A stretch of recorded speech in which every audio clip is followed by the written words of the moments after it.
Vicki Christensen, and this is my first training for parents who have children in special education. In case you don't know me, I'm mom to Luke. He's 20 years old and has special needs. I've also been a special education advocate for 14 years. I have a certificate in special education advocacy, and I also have an undergraduate degree in interpersonal communication. So why is that important? Because I train parents how to be the best advocate for their child by understanding the IEP, but also using effective communication to work with your child's IEP team. Do you ever feel overwhelmed when you get the meeting notice that your child's annual IEP meeting is coming up?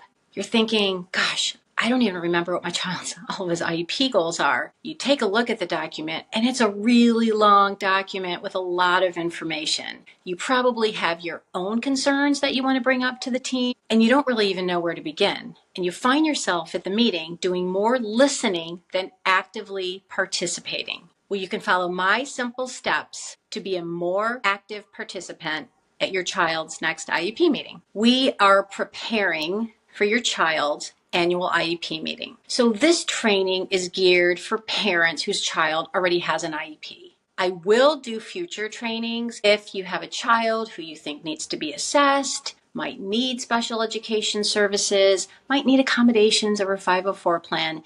But this particular training is for parents who have an upcoming IEP meeting, or even for parents whose IEP meeting is maybe next school year. It's preparing for that annual meeting. So I'm going to talk to you about the steps that you can take to be fully prepared and an active participant in your child's next IEP meeting. So you get the meeting notice that it's time for your child's annual meeting. The first thing you're going to see is the date and the time. If the date and the time doesn't work for you, that's okay. I would recommend sending an email back to the team. And it could sound something like this. Thanks so much for the meeting notice. I'm really looking forward to working together at Luke's, I'll use my son's name, Luke's IEP meeting. I see that you've proposed August 10th at 9 a.m. Unfortunately, I have a prior commitment and I can't make that date and time. I do want to hold this meeting as soon as possible, so does April 6th at 9 a.m. or April 8th at 10:30 a.m. work for the team, right? So you've given them two alternative dates. Hopefully one of them will work, but you do want to get that IEP meeting set as soon as possible. Once you've got the IEP meeting date and time set, you're ready for the very important next step. What you want to do is make sure you have all the information you need to get ready for the meeting. You want to make sure you have progress on your child's IEP goals, updated present levels, and proposed, so the newly proposed IEP goals. So how do you get this? I would recommend sending an email. This is what I do as a parent and as an advocate. So send an email and you could use language such as, again, I'm looking forward to Luke's IEP meeting on August 8th at 10:30 a.m. I want this meeting to be as productive and efficient as possible. And my goal is to get through this IEP in one meeting. Updated present levels, his proposed goals, 3 days before the meeting. This will give me the time to read through the information, jot down all of my questions so I can come to the meeting fully prepared and it can be as productive and efficient as possible. Now, I talk to parents all the time and I hear, I've been asking for the IEP, the draft IEP ahead of time, and I never get it. Well, there could be a couple reasons why that's happening. First of all, it's really important to tell the team why you need that information, right? First of all, you want to get through this IEP meeting in one meeting. That benefits everyone, starting with your child.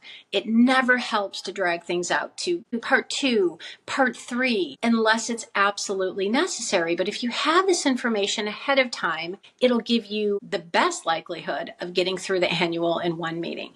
You could also let them know that it helps you be an active member of the team, right? You don't want to sit there and you don't want to just listen. You want to be able to give your feedback. In the 14 years that I've been an advocate, I can only think of a couple times when I wasn't able to get this information ahead of time.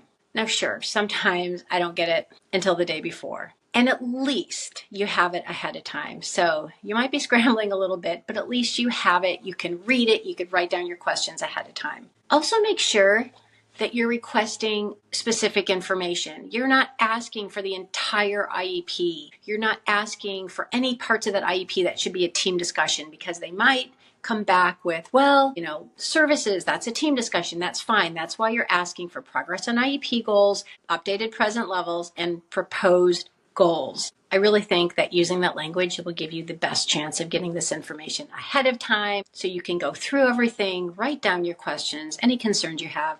And in the next training, I'm going to tell you how to go through the IEP and what to do with all those questions and concerns that you come up with. Just a couple days, I'll be putting that training out. Make sure you follow me for my next videos, and please share this video with any parents, any friends you have who have children with IEPs. Teachers, therapists, anyone. I work really well with all members of the IEP team. So anyone who you feel could benefit from this video, please share, follow me, and my next video will be coming out in just a couple days, and that's going to walk you through how to go through your child's IEP, how to communicate with the team even before that meeting, again, to be the best advocate for your child by being fully prepared and an active participant in their IEP meeting.